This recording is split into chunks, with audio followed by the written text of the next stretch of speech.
5, 4, 3, 2, 1. Please do not change channel. The Hangin' With Web Show is the internet's fastest growing web talk show series. The Hangin' With Web Show features professional yet casual in-depth interviews with creative arts and entertainment pros. Meet the people behind a digital revolution in creating more quality content than ever before in the history of media. The Hangin' With Web Show, hosted by award-winning author and journalist GW Pomichter. Hello, World Wide Web. Welcome back to the Hangin' With Web Show Radio Hour. I'm GW Pomichter. I am Sagea. I'm Deanna Marie. And we are your Hangin' With Web Show hosts. We are here tonight. We're going to have a great time. We're going to be joined by author Mark Muncy of Erie, Florida. And we're going to have our good friend and collaborator Robert Lupo will be hopping on the call here in a little while. And tonight we're going to talk about some cool stuff. Science fiction fantasy fans are fans of a couple of different things. Things always happen in the sci-fi fantasy world. Number one, of course, spaceships, time travel, all kinds of science-y stuff. Those are all great. But sort of almost a forgotten sci-fi fantasy fan is a horror fan. Because some of we always talk on the show about the human animal being a storyteller. We've been telling stories for as long as we could sit around the campfire. But those earliest stories scared us. Because the stories we told were stories of what was beyond the firelight, what was out in the dark, what could eat us. There were lots of things. And there were lots of things that could eat us. So we told horror stories, and it is a time-honored tradition, particularly among storytellers, to dive into those horror stories. But what we wanted to do was a little bit different. We wanted to look at horror stories that were based on real stories, and in particular, locations and haunted houses and hotels and objects, haunted things that have made their way into the fictional universe from reality, from real hauntings. Dun, dun, dun. Doesn't that sound kind of cool? Doesn't that sound awesome? So to help us explore the real-life hauntings that have inspired some amazing fictional universes, we are joined by the author of Erie, Florida, Mark Muncy. Mark, how are you, man? Fantastic. How are you guys today? We are doing great. What an awesome start to the week so far. It's a great middle of the week, ready for the downhill slide. It's going to be a great rest of the week, too. Mm-hmm. We love it when that happens. Mark, why don't you tell us a little bit about yourself and about Erie, Florida, and then we'll dive into our topic a little bit more. Okay, well, I was the creator of Hellview Cemetery, a haunted attraction in St. Petersburg, Florida, that ran for 20 years. It was based on Hillview Cemetery, a lost cemetery of Tampa Bay, and we tried to base everything in the haunt on real tales of terror, real myths and legends. So we started collecting these legends and lore of Tampa Bay, and we did that for about 20 years. The city finally shut us down after we got a little too scary. A little too scary. Hey, these things happen. We had all these tales, we had all these collections of stuff, and I'd been a writer for many years of science fiction, fantasy, and horror. And so I decided to investigate these places and learn the real history behind them. And so we traveled 7,000 miles, never left the state of Florida, wow. And have 2 books out, Erie, Florida and Freaky Florida, both bestsellers, New York Times. They are spooky tales of terror from the Panhandle down to the Keys, travel guides to the dark side of the Sunshine State. Travel guides to the dark side. I like that. Yeah. And the third book just went to the publisher Monday. So we should have that out by September. That's fantastic, man. So, and by coincidence, it's all ghost stories. That fantastic. That is true. Awesome. Mark, what drew you to? You like as you said, you've been a writer, science fiction and fantasy and horror writer for a long time. What drew you to horror as a genre? What about telling those horror stories do you most enjoy? I have some of my earliest memories are of some strange events that happened in a childhood home. and our farmland in Kentucky. And so I was drawn to study the unusual things that happened. And so they're my ghost stories. And so that always pulled me in. And then, of course, being a kid in the 70s, you couldn't help but love Star Wars. And so that was what cemented it all, so it was combining science fiction, fantasy with horror that really drew me in. So. That's amazing, man. That is really fantastic. So, and now for 20 years you operated a horror attraction, a haunted attraction, that was based on a real place. Yes. What when you were opening that up and you were putting everything together, what was the research for that like? Trying to put together a place that was based on an actual location. Well, to be fair, we originally just decided we wanted to do a haunted house. Oh, okay. And so when we dug into the yard, we found shells, and then we found bones.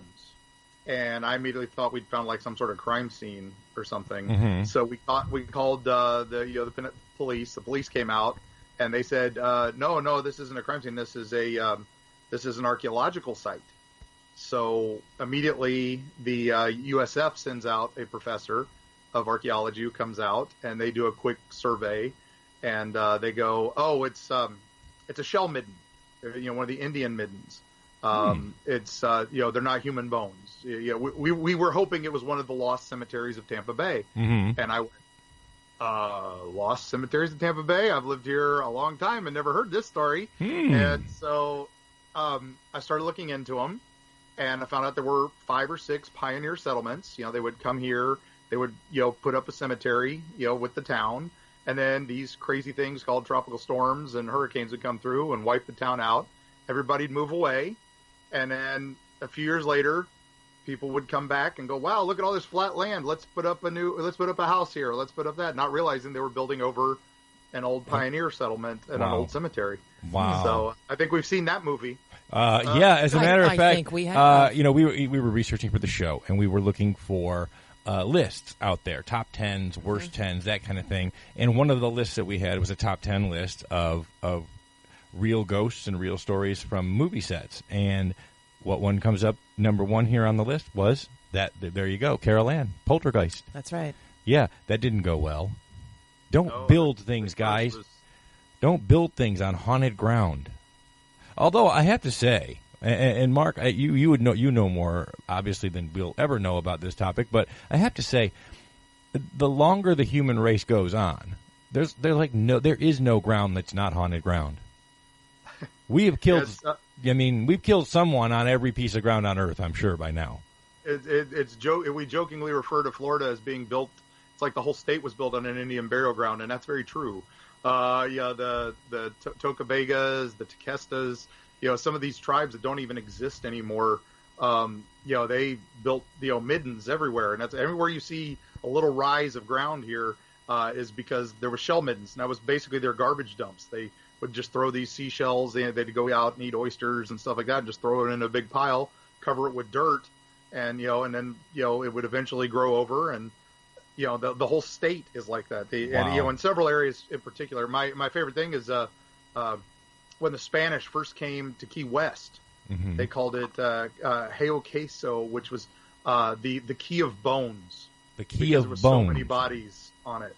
Wow. Bone Key. Bone no Key. idea. Wow. Isn't that something? Yeah.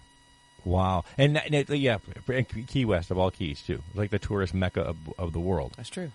And it was also the furthest away, so they put all their bodies there. So just push them all. Yeah. See. Wow. See the things you don't know. They're so much of our horror fiction today is, again, we hearken back to the tradition of telling the scary stories to each other around the campfire.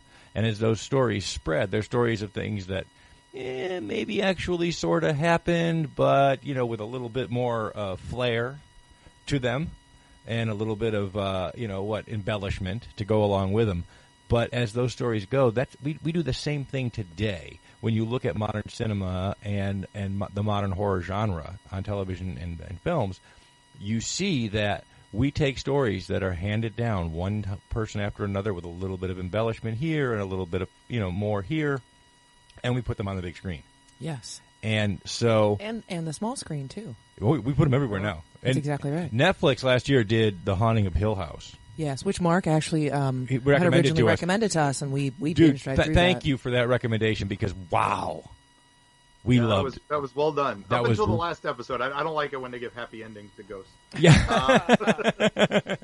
And especially if you've read the original novel or seen one of the original adaptation from 1963, it's a lot darker, which is very close to the novel. Wow. But, Yeah, we won't count the crazy little Scooby-Doo thing that they did, because that was just silly. Yeah, that was a little goofy, but I loved it. It's 9.5 hours of awesome, and then 30 minutes. Yeah. What a great tale, though, and it's amazing. Wonderful storytelling. The effects. One of the things that has helped sell horror in the modern age is the incredible leaps and bounds they've made with visual effects, and practical effects in many cases. They just have learned how to scare the hell out of us. Oh yeah, we were recently watching Land of the Dead because Eugene Clark was going to be at Spooky Empire, and that was like where the zombies first start of the Romero series. Zombies first start learning to use tools and starting to get a little smarter, and it's amazing. It's the one where you actually root for the zombies because they give them such good character and stuff, and you start to realize we are the monsters, and it's very, very cool. But it was all practical. I mean, they have like 2 CGI effects in the whole movie, and it's so intense. Wow, it is. It's incredible what they've been able to do in the last 40 years with horror, in terms of practical effects, and then now with digital effects layering over the top of it. We've seen some amazing things come to life, and even be redone from original stories. Yes. So I remember seeing. Speaking of haunted houses based on real house. This isn't haunting stories. I remember seeing Amityville when I was a kid. The original Amityville horror. Yeah, that one. Yeah, I would have listened. I would have too. I would have just got in my car and left. Yes. But they didn't listen. They stayed, and that made for a great story. But they've remade that. They've just and really from the story perspective, they've tweaked the effects. They've made it scarier. And you're like, dude, you already scared the hell out of me in my childhood. You traumatized me, and now you're going to do it again? Better. Yeah, don't stop that. Just stop. Some things are already good enough. Well, and then because it's also based in fact, I think, adds another layer of that terrifying element. And there are more guys like Mark out there sharing the factual stories with the world. So we're all getting, like, we go into the theater and we're like, oh my God, this was so freaky. And then we walk outside and there's some guy like Mark at a table saying, hey, buy this book. This is how freaky it really was. But wait, there's really more. Yeah, exactly. And you're like, wait a minute. Amityville is a perfect example of a case that was investigated one way, told another way, and then that family made up a whole nother story and made millions of dollars for the writer. And then it didn't fit any of the rest of the story, but the place was really creepy and really had genuine hauntings, but they made it different for Hollywood. Yeah. I mean, it was just one of those things where, we scared the hell out of you on film. Then you went out and you went, hey, that was based on a book. Let me check out the book. And that scared the hell out of you. And then you found out based on true events, and you turned around and you did the research into those events, and you were like, oh my God, it just gets worse. And scarier, the deeper you dig. And that's the great thing about these particular places that we're talking about tonight is the deeper you dig, the more research you do, the scarier it gets, the better the story, the better the yarn gets, the more research you do. We have to take a break. When we come back, we're going to dive right back in to haunted tales and haunted stories based on real locations and real hauntings. Mark Muncy's on the line with us from Freaky, Florida and Erie, Florida. And he's got some props with him, and we're going to talk about those when we get back, some haunted objects. So in the meantime, stay tuned in and stay logged on, because we'll be right back. Authors, filmmakers, producers, anybody that has anything to do with creating independent stuff, comic book authors, musicians. Make sure you take advantage of the 2019 Indie Originals Live Talent Competition, going on now at www.indieoriginalslive.com. This is your exclusive opportunity to become an official award-winning independent creator to use that in your marketing. Enter today at www.indieoriginalslive.com. The Right of Wands. One boy, one right. And a world of deadly secrets that could change the course of history forever. It's time for The Right of Wands by Mackenzie Floor. When a horrible fate reveals itself during the Right of Wands ceremony, Mirda must find a way to change his destiny. Forbidden from revealing the future, he is granted a wand and magical powers in order to save himself and those he loves. But Mirda is not the only one with secrets. The Right of Wands by Mackenzie Floor, available on Amazon.com now. Who's who, what's hot and what's not. 2019 saw some amazing new creative talents, and now you can peek behind the scenes at the hottest indie creative artists in this year's edition of 25 Hottest Indie Authors, Artist Advocates 2019 magazine. Published by the renowned And I Thought Ladies, this is a one-of-a-kind look into the brightest rising stars in the creative universe. Get yours today at magcloud.com and at andwethought.com. From some of today's best-selling, award-winning authors comes 22 page-turning tales, Cursed Lands. Cursed Lands will lead you through one doomed world after another in a haunting dystopian urban fantasy. Join the courageous as they battle for survival across worlds where fae, vampires, angels, witches, and more roam freely. Cursed Lands is coming soon on Apple Books, Kobo, and Nook. Pre-order your copy for just 99 cents today. Welcome back, everybody, to the Hangin' with Web Show Radio Hour. I'm your host, GW Pomichter. And I'm Sage Ia. And we are here in the studio, and we are joined on the line with author Mark Muncy from Erie, Florida, and Freaky, Florida. And we are just being joined now by our regular co-host, Robert Lupo from Lupo and Lee Reviews and the Orlando Wizard. Robert, welcome back to the show, man. Thanks. Appreciate it. Yeah, man. Well, we dove right in the top of the hour. We've been talking about horror locations from modern fiction, whether it be books or television or movies, that are based on actual haunted locations. And we talked early on, we talked about the notion of building on burial grounds, as in the case of Poltergeist, which is also based on a true location. And then we dove right in after that. We talked a little bit about the Amityville horror, which is, we discussed a little bit that the deeper you get into the Amityville story, the scarier it gets. So if you are a movie fan and you're like, hey, that really freaked me out, check out the book. And when you read that and you get more in-depth, you're even more freaked out. And then if you're really freaked out by that, but you want more, check out the story of the Amityville house. Mm-hmm. And that will freak you out even more. Go spend the night. Oh, hell no. There is something wrong with you, woman. And nobody, no. When a house says get out, you only got one choice. Get out. That's the only choice you got. And now we're back, and Mark's got some props with him. And so we're going to dive into this next segment with it's two film projects that have come out in recent years based on the same object, if I'm understanding it correctly. The first was called The Conjuring in 2013, and then it was followed up with Annabelle. And these stories are based on the object, the doll known as Annabelle. And it just so happens that Mark has with him a replica, if you will, yes, of the Annabelle doll, which is not at all what you would expect. The Annabelle from those stories was made was a kind of creepy porcelain-looking doll, but the Annabelle doll in real life isn't. It's actually much more commonplace, which makes it even creepier, because you might have one, especially if you're from a certain generation. So, Mark, tell us a little bit about what you got with you. Well, what we've got here is the replica Annabelle. It was kind of funny. It was when my wife Carrie and I were first moving in together. We went to her father's house, who had a bunch of her old stuff, and he opened up this tub, and he's like, "Here's all your old stuffed animals," and there was Annabelle laying right on top that I knew was the real Annabelle. And Carrie's like, "That's not mine. I've never had one of those." And and we're like, and her father's like, "No, it's yours." And she's like, "No, never had it." And I'm like, "We're keeping it. Don't worry." We bring this around to conventions, and it is what you would expect, is the classic porcelain doll. But no, Annabelle is actually a copyrighted character, which is why they changed her for the movies. Oh. But Annabelle is a Raggedy Ann doll.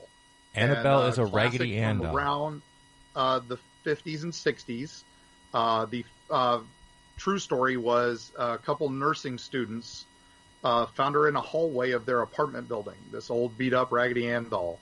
And they brought her into their room, and they started noticing some odd things. The doll would move. The doll would be in different places when they'd come home. So they got a Ouija board, and they contacted the spirit that they knew was in the doll, and it was said its name was Annabelle, and it was a lost child.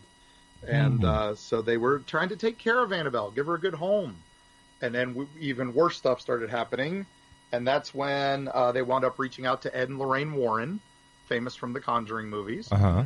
And they came in and they said, "Oh no, it's not a ghost of a little kid named Annabelle. This is a demon pretending to be this, and you've let it into your home." So a demon pretending to be a lost little girl. Yes. In a doll. Yes.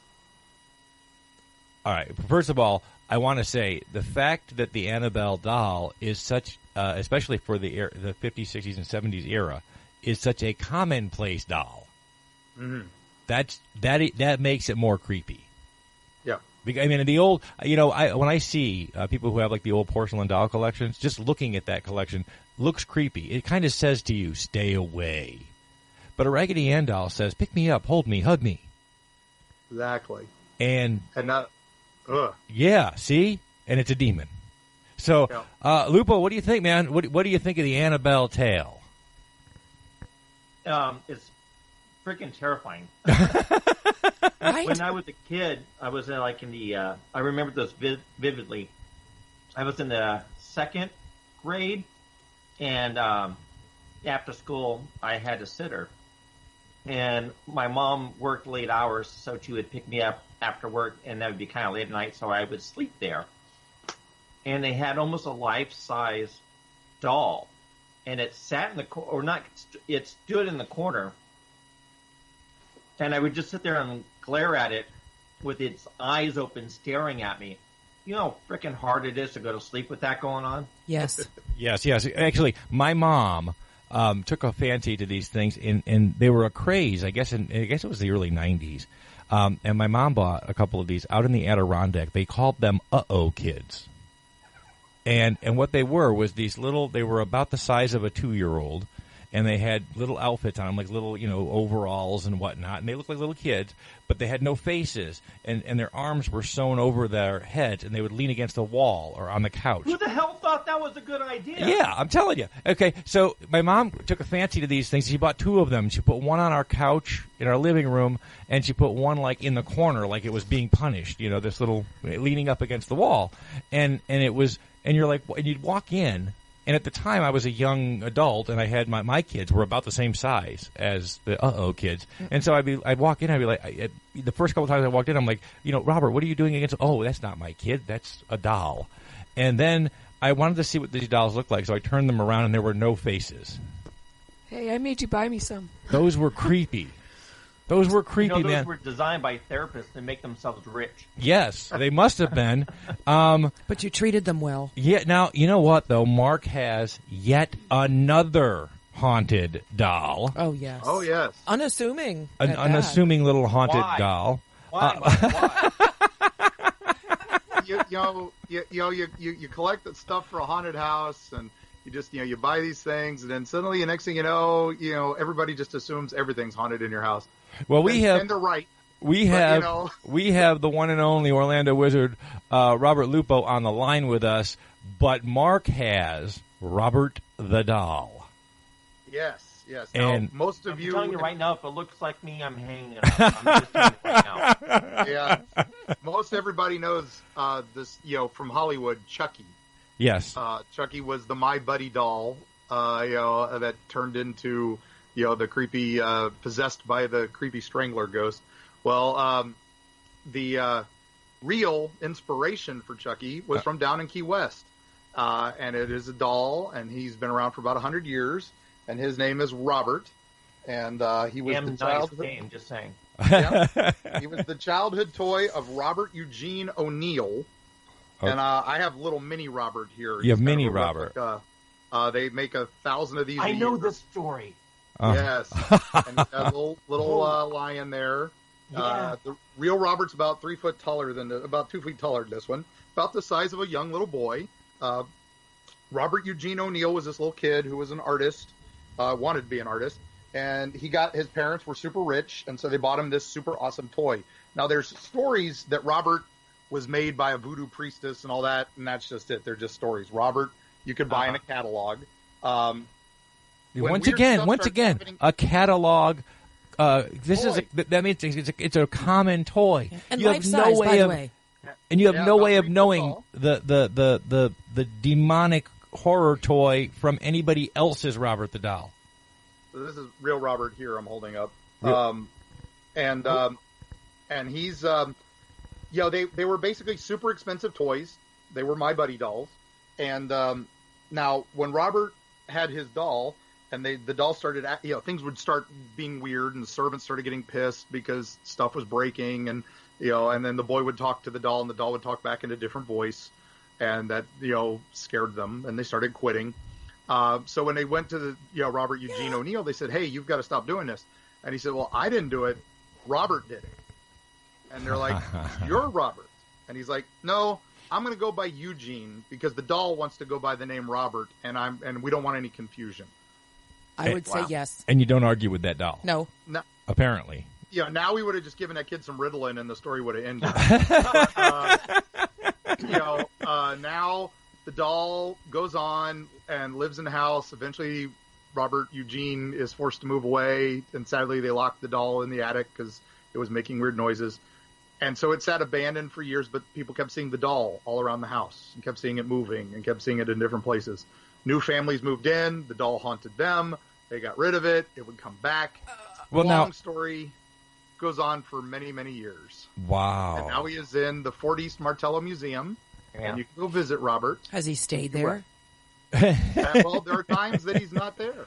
And he's disappeared. The managers will close up at night, and they'll come back in the morning, and he'll be standing outside, this priceless artifact, standing outside with sand on his feet like he took a walk on the beach. Oh, baby. I don't want nothing to do with that. Wow. All right, guys, we got about a minute. Yeah, we got about a minute here, and when we come back on the other side of the commercial break, we'll dive in a little bit. We'll finish up talking about Robert and his peculiar travel habits in the middle of the night. Heebie-jeebies. Yeah, no doubt. And there's something special about that doll, too, that we'll talk about when we come back from the break. Yeah, when we come back on the other side of the break, we will finish the rules. That's it. The rules of Robert.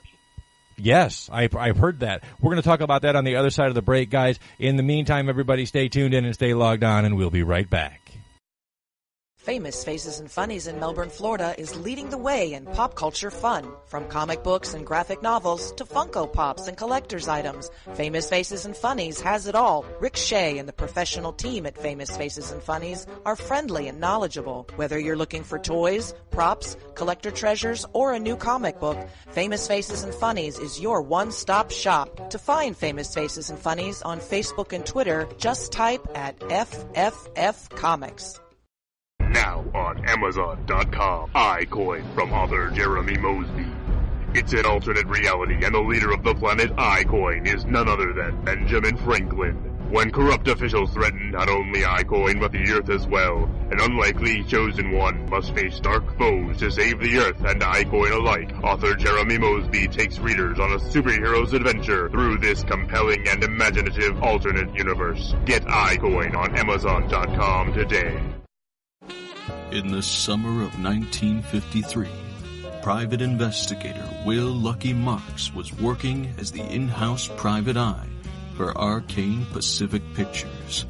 Trapped inside the studio with the killer, Lucky must find the killer before time runs out. Lot 28. Own it today. Available iTunes and Amazon.com. Now on Amazon.com, War Calls, Love Cries, a Civil War novel by Mark Berry. Isaac Wells is an innocent farm boy living in upstate New York. His dreams are shattered by a treacherous brother and the onset of a devastating civil war. War Calls and Love Cries is a fast-moving historical narrative. It is an emotional roller coaster ride and a riveting must-read book that you will think about and talk about for a long time to come. War Calls, Love Cries is the kind of book you will cherish for a lifetime. On Amazon.com today. Welcome back, everybody, to the Hangin' With Web Show Radio Hour. I'm GW Pomichter. I am Sagia. I'm Deanna Marie. And we are the Hangin' With Web Show. We are joined on the line with Hangin' With Web Show Radio Hour regular Robert Lupo, the Orlando Wizard, and by author Mark Muncy, the author of Eerie, Florida, and also Freaky, Florida, and of a new book coming out this fall, which will be a ghost story. Do we have a title yet there, Mark? Oh, we're shooting for a title, but we can't announce it just yet until we make sure it's all cleared with the Copyright Office. So, Got it. Let's just say it fits eerie and freaky. So it's going to be even freakier and even eerier. Exactly. Freakier and eerier, coming soon by Mark Muncy. We have been, the last segment of the show, the first segment we talked a little bit about things that were built in haunted locations, like haunted houses, like Amityville. We talked about the poltergeist phenomenon building on burial grounds, etc. The second segment, we talked about haunted objects, and particularly two dolls that we dove into, Annabelle, and the last doll is the basis for the Chucky doll, which is Robert the Doll from Key West. And Robert is now kept in a museum when he chooses to stay there. And people write him letters. Yes. Well, there's a reason they write him letters. Well, we have two things. We want to talk about, first of all, there are rules for handling or being around Robert. Is that not right, Mark? Yes, and that's why you have to write a letter, is if you break one of the rules. So you read, so one of the rules, just before the break, Robert Lupo was telling us, is to do with photographs. Robert, what do you know about the rules? Well, I was researching haunted locations because that's one of my favorite things to do, and maybe a little bit later we can talk about all the ghost tours I took at Tombstone, Arizona this last month. But nice. A lot of ghosts there. But I wanted to research this, so my plan was to go and visit Robert sometime here in the future. So when he talked about it, I was like, "Wow, I've got to go and see this definitely now." But there are literally written rules next to Robert, basically telling you what you can and can't do, and the consequences for breaking the rules. And one of the big rules is, before you take a picture, you would need to ask Robert for permission to take the picture. And doesn't necessarily answer, but you need to ask. I was going to say, now, Mark, how do you know if Robert's okay with you taking the picture once you ask? Well, generally the rule is that once you ask, if you ask, you got to ask politely. Yes, that's very important. The other rule is you have to be polite and respectful to Robert, or bad things happen. Now, what happens is generally if you didn't ask permission or he didn't give you permission, generally the picture just won't come out, or it'll be blurry, or something simple like that, or your phone just suddenly dies. A lot of electronic issues when people try to film there. They brought Robert to Clearwater Beach for the first time ever when they took him out of his museum, and they brought him up for the TAPS group, Ghost Hunters. We're having a conference in Clearwater Beach, first ever one, at the Bellevue Biltmore, another great haunted site that mostly got torn down, but part is still up. And the minute they brought Robert into the room, people started snapping pictures, and the power went out in the hotel, and a fire alarm went off, and they had to evacuate for a little bit. Now, evacuate. So, see, that's a good idea. Yes. Get the hell out. Get the heck out. Yeah. And so that was the start of the Paranormal Conference. Wow. So, that's a great way to start it. It is. It's a little bit a little bit freaky. Yes. Well, and I've heard that Robert does not like to be put in the attic. Mark mentioned earlier that he was put up in the attic, but bad things happened. So no, we don't. Yeah, you don't put him in the attic, or when the museum first got him, they didn't know what to do with him. He was just a talking point of the city, so they kept him locked up into their archives. And Robert didn't take kindly to that either, and that's why he now is on permanent display. Oh yes, he doesn't like being put away. Yeah, no, he apparently scared a plumber. That, by the way, that is every. And I don't know about anybody else. We've raised a ton of kids around here, and we still have little cosplay Michael, but that is a kid's dream toy, a toy that doesn't want to be put away. No, did you hear what he just said? Motorcycle. Yeah. Yes, but that's not going to, do mean things to you. Mark was just saying what about the plumber. Did you? Yeah, there was a plumber at the museum that he apparently messed with quite a bit, so much that the plumber had to be put into an institution for a little while. Oh, So, because Robert messed with him that badly. See, So- you don't expect being a plumber to end up being a dangerous job. Exactly. Wow. So Now, the reason the letters. Okay, we were talking about the letters. yeah, okay. Behind So Robert used to be a wall of letters. They've had to digitize them now. After Irma, a lot of them got damaged. So Robert was safe in a bunker, but the letters got damaged. So they've now digitized them, and you can still read them. They have a big screen that slide shows them. Now, the letters are all people apologizing. Didn't take Robert seriously. Took his picture without permission. And you can spend a day reading those letters. They are hysterical. Wow. And you realize just how crazy some of this now, stuff do is. some of the when they write a letter, obviously it is. I assume that these are apologies Yes. to Robert Yes, for not. Generally, or sometimes they're just happy birthdays or saying hi. Like President Bill Clinton wrote him a happy birthday letter. George W. Bush wrote him a happy letter. All right, that's cool. Nice. Yeah, so a couple presidents there. They take Robert pretty seriously. Yeah, so some of the letters, my favorite. So this will give you a taste of what can happen. Oh, yes, please. This guy wrote, "Dear Sir Robert," I love that he called him Sir Robert. Nice, because he was nice being touch. very polite. I'm sorry I made fun of your face and called it a stupid leather face.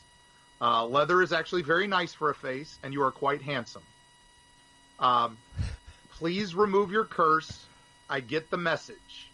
Please fix my eye, my Xbox, and my marriage. Well, and I wow. love that was the order he put them in. My Xbox. Oh, and my wife. Yeah, sorry. That is great. When is Robert the Doll's birthday? Oh, it's a good question. I don't have it on me. Oh. So I'll have to look it up. But wow. I know they do a big to-do down there in Key West for it every year. So Well, I just want to remember so that the Look, Hanging it's with Web Key show We- can wish him a happy birthday. Yeah, well, definitely. We will definitely wish Robert he's a on happy the web birthday. now. You can actually just Twitter him one, but he does prefer physical letters. So Robert is got it wait. So Robert the Doll. Robert Is at Robert the Doll. is at Robert the Doll. He's on Twitter at Robert the Doll, and you can tweet your respects. Be respectful. Be courteous when you do it, but go ahead and tweet to Robert the Doll. Wow, man, that's incredible. And that's creepier than Chucky. Come on. That is creepier than Yes. Chucky. First of all, Chucky's creepy in the early Chucky movies, but then he just kind of he just goes on a stabbing spree. Although he was fun on the Legends of Tomorrow recently. Yes. Oh, yeah, that was great. Yeah. I like this cameo in Ready Player One, too. That was actually pretty funny. In Ready Player One. I never saw that one. Yeah, he's an ultimate weapon in Ready Player One. They throw Nice. him like a grenade. That's awesome. By the way, out there on the World Wide Web, if you're wondering, October 25th, 1904 Yes, is Robert the yes, Doll's thank you. I knew it was birthday. October. I just couldn't remember the date. That's right. October the 25th, 1904 is Robert the Doll's official birthday. That's right. Okay, well, we wow, so much. We could probably do hours and hours and hours on hauntings and haunted things. But first, I'm going to check in with Robert Lupo over there, the Orlando Wizard. You just got back from some travels, man, and you got to do some haunted locations. Now, this one doesn't count for our list because it's not a horror story, but there are tales of Tombstone everywhere. You can see the real-life events that happen in Tombstone, Arizona, but Robert was fortunate enough to get a supernatural glimpse while he was out there. So, Robert, tell us about your trip, man. All right. I was traveling for work, and I decided to go visit Tombstone, Arizona for my YouTube channel. And so, by the way, that should be up probably in a couple of weeks because I burned about 130 gigabytes of video at Tombstone over the course of 3 days. It was so and I still didn't see everything. Oh. But I got to go on 3 different ghost tours. I went to a ghost tour at the Birdcage Theater, which is extremely famous. If anyone's familiar with Little Egypt, back in that era, that's nice. where she got her start, was at the Birdcage Theater. Mm-hmm. So there was a multitude of people who died in that theater. And this is important because I felt I was in contact with one of them.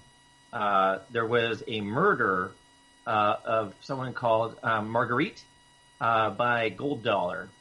And I started getting chills when I sat down. And I kind of felt someone right behind me, and I could feel like a brush against my neck.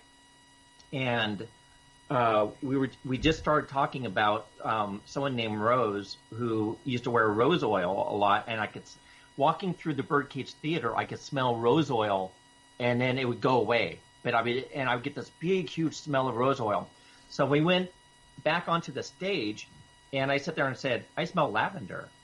And the guy was like, well, actually, one of the people, Marguerite, used to wear lavender oil a lot, and she died here. And I said, she was stabbed.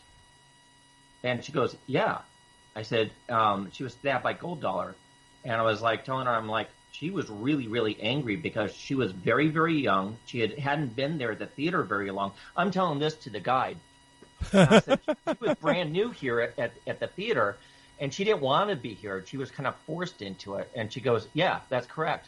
And I said, she's really mad because she feels her whole life was taken away from her over a misunderstanding, and that it wasn't her fault. And before she could explain, the other girl stabbed her and killed her.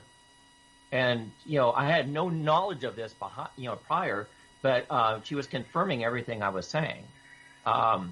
Okay, see, it was really interesting. That's a successful tour when the spirits of the tour take you over and you know all the stuff before they tell you. And so there's a picture that someone took of me. I said, someone take a picture, and in the glass you could see this wave of plasma. All right, see, just this white wave of plasma there. You know what I hear? See, Robert heard all of these facts and details in his mind, but what I hear is, again, we're going to harken back to the first segment of the show. When I see plasma in the mirror and you know all these things that you don't actually know, but you seem to know them, what I hear in my head is, get out. And that's what I do. Yeah. Because really, guys, that takes us up to the end of this particular segment, and it takes us to our next topic, because Robert's story of Tombstone takes us to the topic of public locations that have been rumored to be haunted, or the sets of films or haunting stories, and their background and their stories. And so when we come back, we'll dive into some haunted public locations that we've seen in our film and television, and maybe a few public locations that you can go see for yourself if we have time to do that. So, guys, stay tuned in and stay logged on, and we'll be right back. You have more options than ever before when choosing a film, a television, or internet series, a book to curl up with, or even a radio show or podcast. Get to know the people who are creating for you. The Hangin' With Web Show, hosted by award-winning author and journalist GW Pomichter, is the internet's fastest-growing web talk show series. The Hangin' With Web Show features professional, yet casual, in-depth interviews with creative arts and entertainment pros. Meet the people behind a digital revolution in creating more quality content than ever before in the history of media. Find the Hangin' With Web Show on YouTube, Facebook, or Twitter, or simply go to www.hanginwithshow.com. That's www.hanginwithshow.com. Joanne Fisher's The Spanish Doll. Secrets in Italy? Oh yes. Her beauty strikes him like a thunderbolt sent by the goddess Venus. When Fiore is given a peculiar gift, a Spanish doll, she is thrown into a whirlwind of entangled passion, money, secrets, and love. Get swept away today by Hangin' With Web Show featured author Joanne Fisher's The Spanish Doll. Available now on Amazon.com. Best-selling and award-winning author of true crime and crime fiction, Yvonne Mason is back with a brand new book, The Pink Canary, a book that delves into the life of a drag queen and a marvelous whodunit. You can find this and all of Yvonne's other works on Amazon.com, or find Yvonne Mason on Facebook and Twitter. He's gonna kill me. Buy your copy of Pink Canary now. How you doing, everybody? This is KG Bethlehem. I'm an author of a new book called Certain Moments of Time. It's a collection of short stories. These short stories range from post-apocalyptic, dystopian, anti-utopia, as well as general fiction. You can find Certain Moments of Time on sale at Amazon.com, where you can purchase the ebook format as well as paperback format. You can also purchase it at Lulu.com, paperback format, and will be on sale soon at BarnesandNoble.com. Auburn. Okay. Hello, World Wide Web. Welcome back to the Hangin' With Web Show Radio Hour. I'm GW Pomichter. And I am Sage Ia. And I'm Deanna Marie. And we are joined on the line with the Orlando Wizard, Robert Lupo. Robert, thanks for being with us again tonight, man. Thank you. And we also have on the line author Mark Muncy, the author of Freaky Florida and Eerie Florida, and freakier and eerier stuff coming soon. And Mark, thanks for being on with us tonight, man. It's been a pleasure. We segued into our last segment, our final segment here. During the last segment, we talked about haunted objects, and then we talked about haunted locations. And Robert was sharing a story about his trip out to Tombstone, to some haunted locations out there, which segues into our next segment, which is public locations that have a reputation for being haunted. And there's quite a few to go through. And I think what we'll do for this one is in order to give everybody a chance to share their stories, let's start with Mark, and we'll get pick two public locations that are your favorite two public places that people might know about that are reputed to be haunted, that might have that they might have seen in a popular culture property or movie or book, whatever. But it turns out that the public location has a reputation for being haunted. So, Mark, we'll start with you. Top two. The most famous haunted house in the world is probably one of the most famous houses in the world, and that is our nation's capital, the White House. Most people don't realize it has many ghost stories associated with it. A couple have actually been filmed. The most famous being several presidents have seen Abraham Lincoln. Have seen other presidents long gone in the house. So wait. So the White House is reputed to be haunted by former presidents and others. Yes. And others. Yes. See. And in fact, what is it? Nancy Reagan famously hired an exorcist to come to the house, as well as her psychic. That used to give her advice. She's trying to get rid of all the Democratic former presidents. So that would be a failure because they'll never go away. I was going to say that didn't work out. And so I'll give you a semi-local one I was talking about during the break. Okay. St. Augustine's probably the most haunted city in Florida. Maybe Key West, Amelia Island. They all give it a run for its money. Well, it stand to reason the oldest city in America would be one of the most haunted. Exactly. And, and there's, a couple books full of St. Augustine ghosts. There's one called Eerie Florida, and there's another one called Freaky Florida. It has a chapter on St. Augustine each one. Nice. You see what he did there, right? Yeah. Okay. Hey, you gotta make it. But we recommend Tolomato Cemetery. It's on every ghost tour. Tolomato Cemetery. One of those just great places. There's the main Huguenot cemetery that most ghost tours will take you to, but if you go off the main road and off onto this little side road, you get over by Tolomato.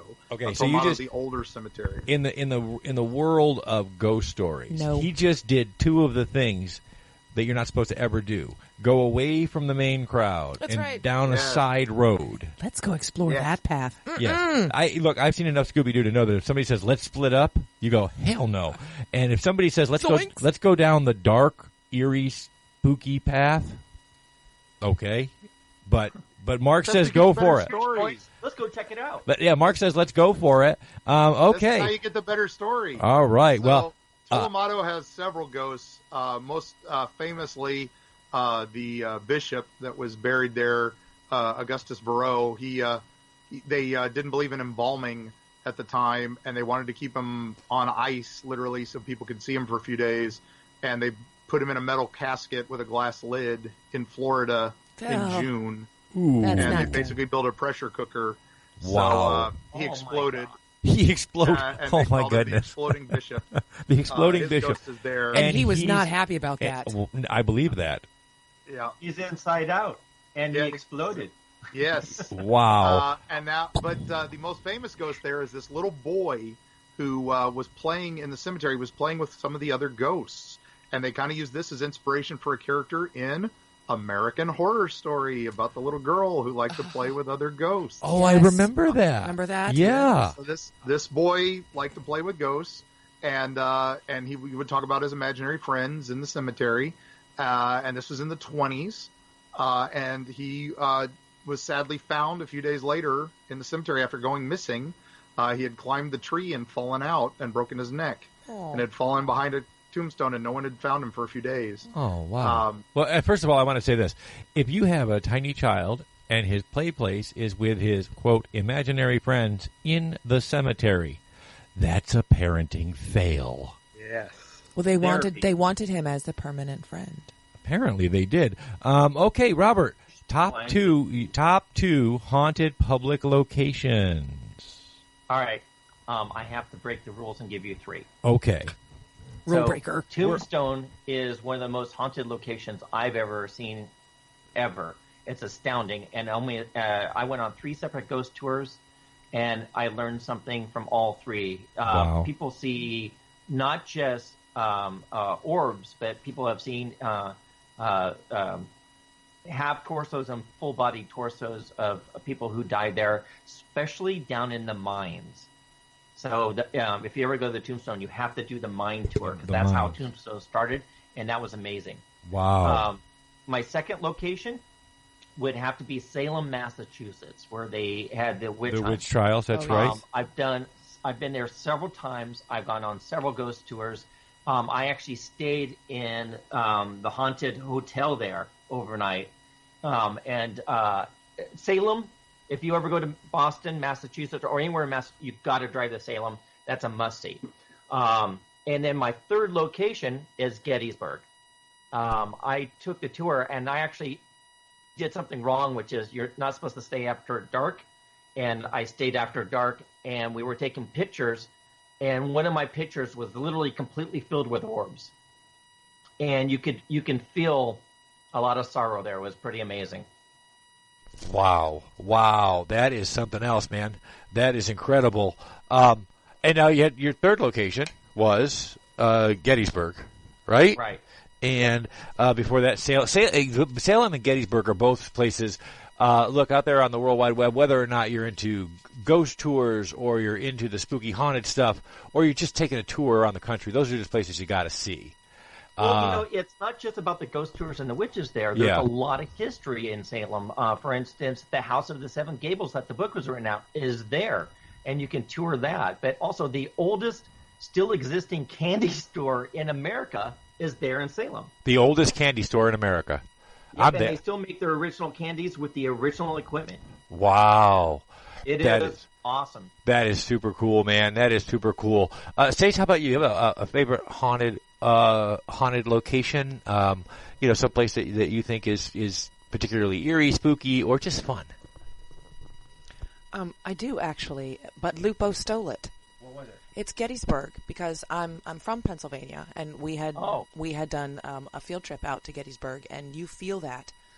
You can just kind of, you just get this feeling that you're not there by yourself, and it is overwhelming. So that was my haunted. The other one that I have, though, is I went to Estes Park in Colorado, and of course, when you're there, you have to go to the Stanley. And I'll tell you what, any place that can scare Stephen King definitely gets my vote as one of the most, is on that top list, because the Stanley has incredible history behind it. I love that for years they tried to hide the haunted history of the Stanley. They were like, no, it was just a movie, it was just a book, and then business tanked, and then suddenly they were like, the ghosts are still here. There you go. That would be good for tourism. Yes, ghosts are fun. Suddenly we found them all.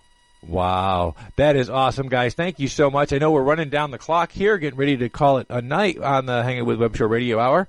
Before we do that, we want to be real quick, and we want to thank, first of all, Mark Muncy, the author of Eerie, Florida and Freaky Florida, for being on the show with us tonight. We want to thank our good friend, the Orlando Wizard, Robert Lupo, for coming on the show tonight and hanging out and talking hauntings and haunted and scary and freaky and eerie.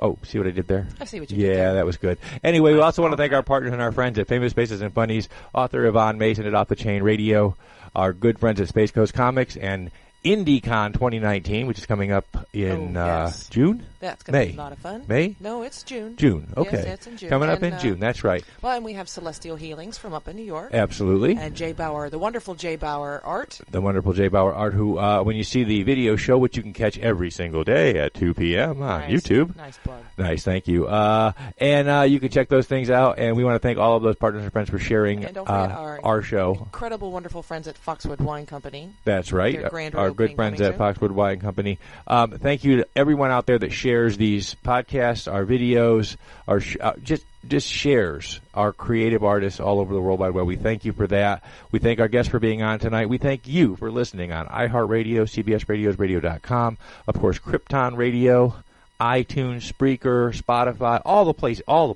All of the places where you can hear the Hanging with Web Show Radio Hour, the Hanging with Web Show, the Hanging with Web Show Indie Music Spotlight, the Legends of the Traveling TARDIS, and, of course, the Justice Watchtower. Thank you for listening. We're going to wrap it up, guys. Remember, stay tuned in, stay logged on, and see who we're hanging with next.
By the end, our hearts are